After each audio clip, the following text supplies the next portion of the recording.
Hi guys, good evening, good morning, good afternoon, good day. So, it's just a quick video, no fancy editing, no kahit ano. It's just a short review in regards no globe plan ko since I already pre-terminate my first postpaid plan under with Globe. And then, I think mag to 2 years na siya by 2025 next year, around February. So, kinancel ko na siya. And then I opted, hindi naman kinancel, parang early renewal lang yung nangyari. And then I opted for iPhone 15. And parang September ata this year ako nagpa-pre-terminate, pre-terminate sa kanila under with Globe. And then, share ko lang yung naging experience ko sa pre-termination, kung ano yung mga naging consideration ko, yung pag-upgrade ng device. So, that time, nag-announce na si Apple ng iPhone 16 and then mga pre-order sa mula noong September 20, tsaka first shipment is around October. But that was in for US market. And then, yung parang sa atin is late pa nung nangyari. But, to make the story short, I opted with iPhone 15 and which is I'm currently using for the video. So this is the box. I know it's been a while sa market and di ko na kailangan mag-unboxing kasi ang dami ng videos for unboxing. But mainly this video is just for the review in regards, may tumatawag, in regards nung naging experience ko sa Globe. Okay naman si Globe, wala akong maging mga major charges kasi nakatrack ako sa using one app. And then, yun nga, nung na-process na ako ng pre-termination, binayaran ko yung lahat ng balances ko. Pero again, it really depends kung magkano yung ang remaining balance mo sa kanila tsaka yung current na i-avail mo. So currently, I am eligible to charge to bill kasi kinuha ko nga si iPhone 15 and then sa iPhone 15 that time, which is currently yung configuration ko is 256 gigabytes kasi alam natin medyo bitin na yung 128 and then malaki talaga yung kinukuha na memory ni iPhone 15 when it comes to videos, pictures, pero may advantage din naman. And then yun nga, ang nangyari sa iPhone 11 is binenta ko siya. So binenta ko siya parang that time din. Pero kumuha muna ako ng iPhone 15. I already checked with them kung magkano yung cash out. Kaya nga, walang prompt na walang on the spot prompt. Walang on the spot na babayaran kasi add to bill yung nagiging namin. Tsaka parang additional lang is 850. Pero parang may naging confusion lang kasi dalawa yung store namin dito sa Cagayan de Oro City, yung Catfy tsaka yung SM Uptown. So, sa Katkay is naka-inquire ako doon na pwedeng i-downgrade ko yung plan sa 1999 or let's say 2K.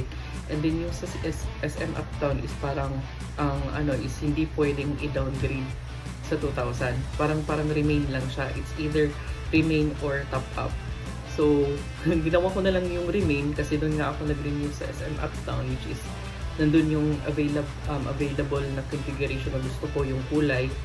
Actually, gusto ko yung kulay na blue, pero black yung available, at saka yung may medyo malaking storage na gusto ko. So, I just go with it na lang din kasi okay lang din naman kahit hindi masusunod yung kulay kasi plan nga. Unless if you're paying cash kasi may flexibility ka. So, yun nga, I go with SM Uptown. So, hindi ko siya napa-downgrade. I remain the 2,499 yung monthly. Which is okay lang din naman kasi swak siya sa gagamitan ko for whole month. At the same time nga, may mga months na parang sobra pa din. So, roll over. So, yun, binayaran ko yung balances, yung pre-termination fee. And then, right after that one, I go home with a device. And then, yun lang, parang ang dali lang mag-renew. Kasi nga, si Globe is may siya na parang customer retention. Nakafocus sila sa customer retention. So, okay lang din naman yung experience. Depende lang talaga if you're planning to upgrade. And then may mga nagsabi, like mga friends ko or common friends na, but hindi ko daw hinintay yung 16. Again guys, it will be based on your personal preferences, yung budgeting mo at kung saan ka mas nakakasulit. Kasi I'm a type of person na gusto ko sulit yung binibili ko. Ayoko nung mga parang top of the line. Kasi somehow, parang akin lang to ha. Alam ko mababash ako sa personal preference ko, pero at the same time, whatever works for me, works for me. And then it doesn't mean whatever works for you. Parang let's say na lang na, let's make it ano na lang, simple na. Hindi tayo magkapareha ng preferences. So, I prefer this iPhone 15 kasi paglabas ni 16, while waiting sa mga items na isi-ship under with Globe, parang nakaless ata siya ng 6,000, si 15, 6,000 or 8,000. So, kaya yun yung greenab ko. And then, mas lesser yung monthly na top up or added sa 2,499 na plan. So, I got the same value sa device. Let's say not the same kasi may differences din naman, but not too much. Pero yung habol ko talaga is yung mas nakakasave ako, and then hindi ako lugi sa features na ina-avail ko. So yun lang. Maganda yung 16 actually. Pero I am also somehow na parang na-overwhelm ako sa tech. Even though na medyo may pagka-tech savvy ako, pero somehow na-overwhelmed din ako. Pero again, to make the discussion easier for us, ano na lang siya. Depende talaga sa iyo. Kung you can afford with the 16, go. If you just prefer na kung ano yung swap or preferences mo, go with it. Kasi iba-iba yung customer preferences natin. So yun lang. If you have any other question in regards with sa plan, I just don't wanna disclose any figures or amounts kasi iba-iba yung plan, iba-iba yung yun nga, plan or pre-termination na sa each customer, but most likely parang na ano din kasi maliit na lang yung remaining months na babayaran sa plan. So yun, I just upgraded, and then sulit naman yung naging upgrade ko from 11 to 15. Oh nga pala, I forgot to bring up. Kasi nga binenta ko yung iPhone 11 and then Globe Lock siya. So what I did is I requested via Google One app or pwede din sa Facebook Messenger ni Globe yung may checkmark na verified account. Pwede kayo mag-message doon if gusto nyo siyang ipa-unlock. May mga ano din naman, third-party services or labor na pwede mo siyang papalitan agad-agad. Mundas pa talaga, pero I think 500 or depende sa city or depende talaga sa service na yan. But I opted for free. There is a waiting time na parang 2 to 3 days. And then, iti-text naman kayo ni Globe in regards sa status ng open line.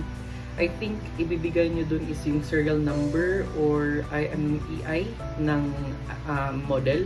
Pero I'm not sure, basta yun lang yung hiningi. And then, after 2 days, ata, nag-text na si Globe na open line na yung iPhone 11. So, kaya doon, that time ko na siya binenta para at least man lang yung next or yung buyer, magagamit niya yung smart or kahit na anong SIM na preferred niya. So, yun lang. I opted for free kasi may free. Kasi ayoko magbayad din kasi I am cheap. Kasi ako guys, cheap. So, yun lang. Parang after na nabenta ko siya, nabenta ko siya, dinagdag ko yung funds for the MacBook na savings ko.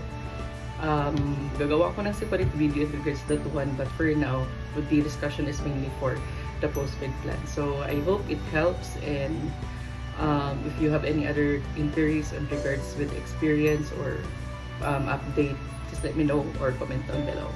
So no fancy editing, just short video. Bye bye guys.